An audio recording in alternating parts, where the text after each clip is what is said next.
Welcome in the field. I'm Brad here with Southern Farmer Magazine. Here today with Sam Gavan. He is the 2012 Swisher Sweet Sunbelt Expo Alabama Farmer of the Year. Hey, Mr. Sam. Thank you for coming. Hey, man. Thank you for having me here today. First of all, congratulations. I've got to spend a couple hours with you. The honor is more than deserved, I know. But can you give me a snapshot of kind of how you've got started in farming and kind of what your operation is right now? Well, I came back here in basically 1970 after getting off active duty from the Army, and started. My father and my brother, we formed this. We're farming together then. As he was my father, and then 2 years later we formed a corporation, which still I own today. And over the years, that's the farming operations operated under the corporation. The land's owned by individuals, myself, wife, brothers, cousins, extended family. How many acres did you farm? How many acres did you have when you get started? And it was back in 1973. You said when you kind of got started back full-time farming at the time. Well, actually, with the two farms we had, with mostly a cattle operation, then it was still about 3,000, 3,500 acres. We had about 1,200 acres in this home farm here, and then my grandmother's place and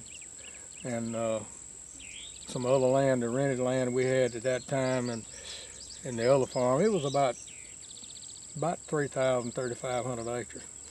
Right now, you couldn't be more diversified a guy, I don't think, that I've ever met. Can you give me an idea about what all you have going on the farm today?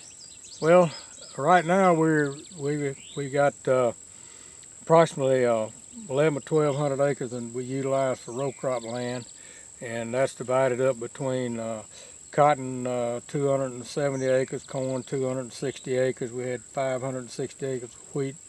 Of that, 500 acres is double crop, and then we have 300 or 400 acres of hay land that we harvest, and then we got 250 acres of catfish and a couple thousand acres in pasture. We run about 400 head of brood cows on. Okay.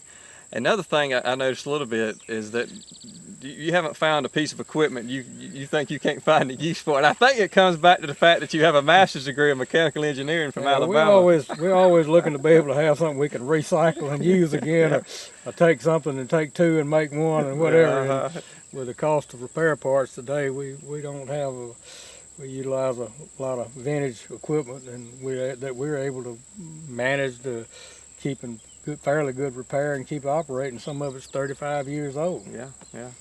What are some of the future plans you have? You mentioned a little bit of, if you really think about getting maybe a little bit of irrigation, is any kind of future plans you have as far as management practices for your farm?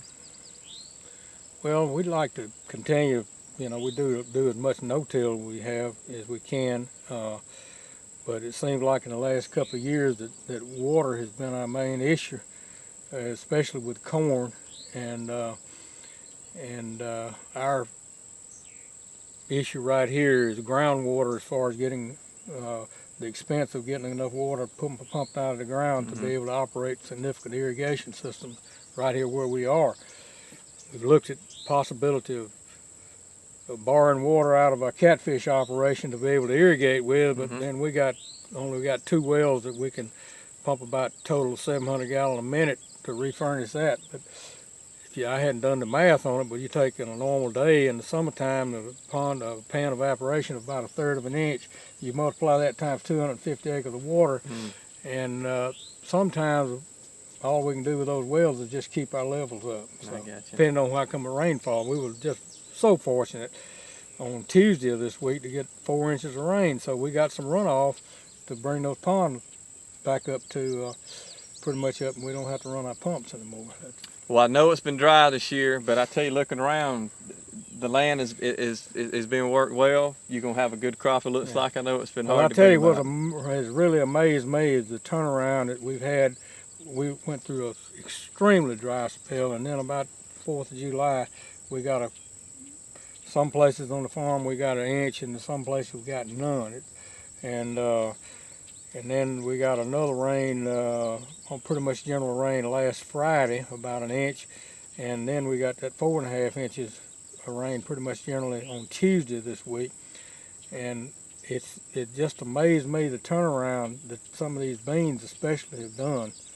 And the cotton here, if you'd come here last week, that cotton that we'll be passing by in a minute, it looked like it was fixing to just plume right out of the top. Now it's looks like it's nice turn around and going to take a second life on it, which I think we'll probably be starting some foliar feeding on it here probably tomorrow. Sounds good. Things are looking good. I appreciate you letting me come to your farm and hang out with you. Well, enjoyed your visit.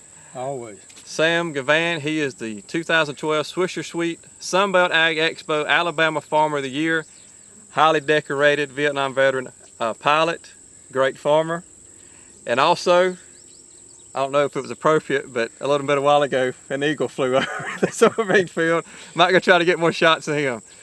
And until next time, take care, give thanks, and good luck.